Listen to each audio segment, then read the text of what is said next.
Buenas tardes, mi nombre es Guillermo Barquero y esta es la video asignación número 3.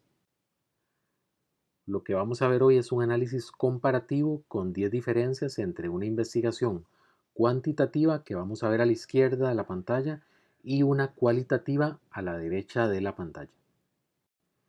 La primera parte, que es la de introducción, parte A, con dos diferencias relacionadas con el objetivo y el gap, lo que tenemos es que en un estudio cuantitativo, como lo vemos a la izquierda, se plantea el gap, siguiendo este ejemplo sobre la temática de omnicanalidad, el gap se plantea en términos del efecto de variables que no han sido investigadas. También lo vemos acá abajo, se plantea el objetivo como examinar el efecto de X, una serie de variables, en Y, que son otra serie de variables. La diferencia es clara cuando vemos a la derecha en un estudio cualitativo que la introducción inclusive menciona la palabra fenómeno, que es una característica que vimos en clase de este tipo de estudios. También se plantea el gap como una falta de investigaciones que hacen necesario explorar, de hecho utiliza la palabra explorar, el objetivo que es identificar cuáles son factores relevantes. Y aquí hay algo importante, es que nunca habla de variables, sino que habla de factores relevantes en el contexto. En la parte B, revisión de literatura, dos diferencias. Vemos que en el cuantitativo eh, se centra en una revisión de literatura que lo que busca es encontrar la relación que se ha probado anteriormente entre las variables.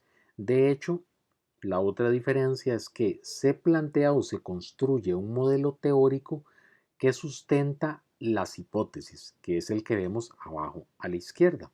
Mientras que el cualitativo más bien, de nuevo, se exploran factores que influencian el fenómeno.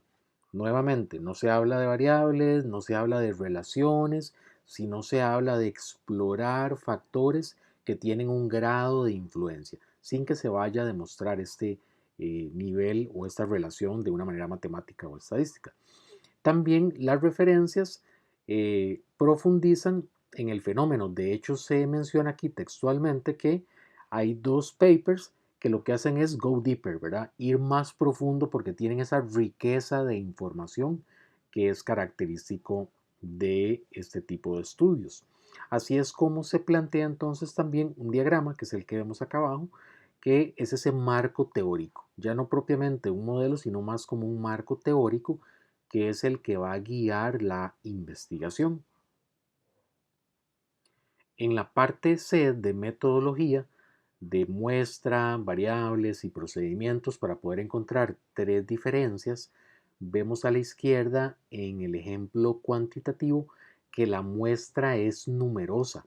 En este caso se investigó al detallista Apple y se consiguieron 1124 respuestas que nos daban una tasa de respuesta del 25%. Entonces hay una gran diferencia que es una muestra numerosa, hay una tasa de respuesta y también hay un apartado exclusivo para hablar de las variables, el 4.3, que habla específicamente de measures.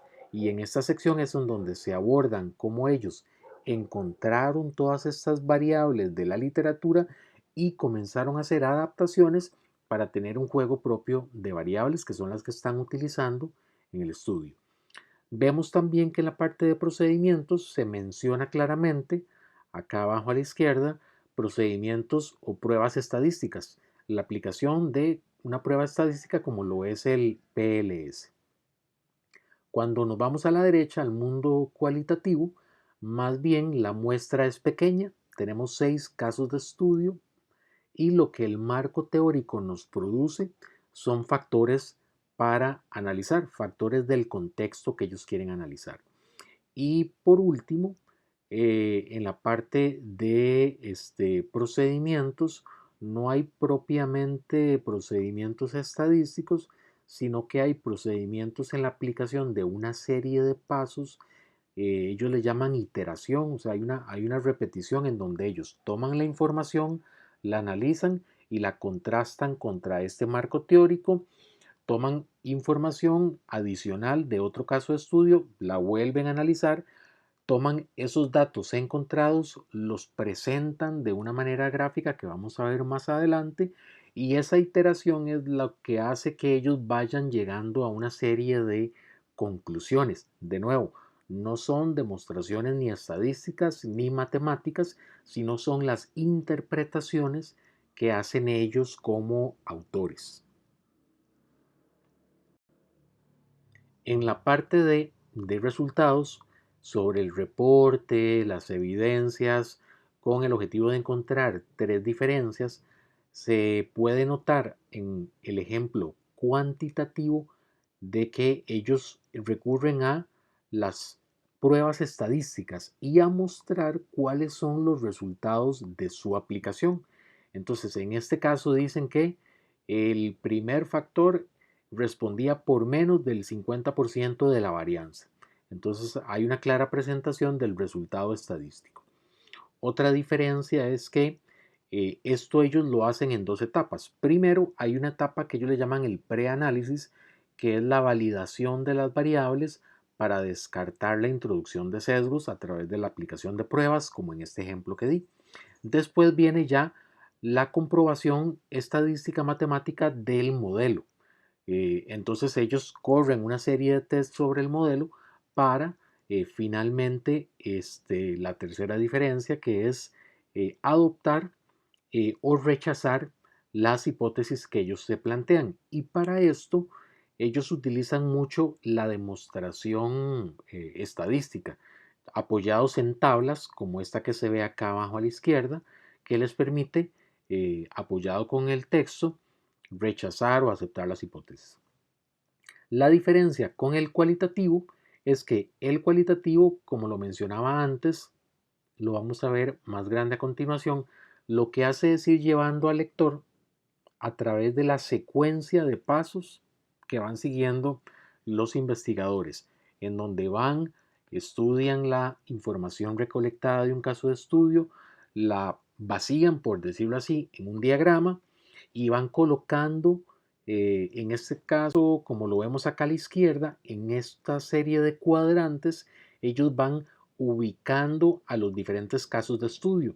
Entonces, por ejemplo, uno de los ejes son algunos de los factores del contexto que ellos están analizando. Entonces lo que van a ir haciendo es que conforme recolectan información, la van vaciando acá y van poniendo puntos en donde ubican a cada caso para cada uno de los factores en un cuadrante en particular.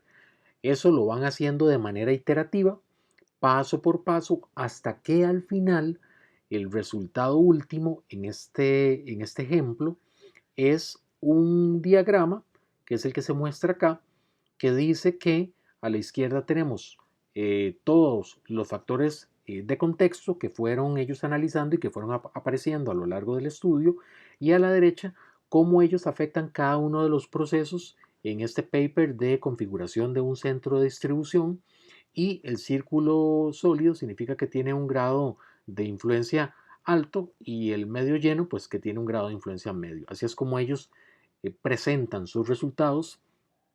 Y finalmente hay un gran apartado, no es muy largo, pero sí se especifica por aparte una de las características que vimos en clase de este tipo de estudios cualitativos, que es hacer mención a cómo se garantiza la calidad de ese estudio, dado que no hay, ¿verdad?, una comprobación matemática estadística. Entonces ellos tienen un diagrama, que es este que vemos acá, en donde explican al lector cada uno de los pasos que ellos fueron siguiendo desde la definición, el diseño, la recolección de los datos, las validaciones, cómo ellos fueron extendiendo la teoría conforme encontraron cosas, que es una característica que habíamos visto cuando ellos se devuelven a la revisión de literatura y la consultan nuevamente para crear ampliaciones hasta llegar a las implicaciones. Entonces, ellos le dicen a uno, vea, este proceso es el que seguimos para garantizar de que lo que usted está leyendo actualmente es algo de calidad. Entonces, estas son las 10 diferencias entre un ejemplo de un estudio cualitativo y uno cuantitativo. Muchísimas gracias.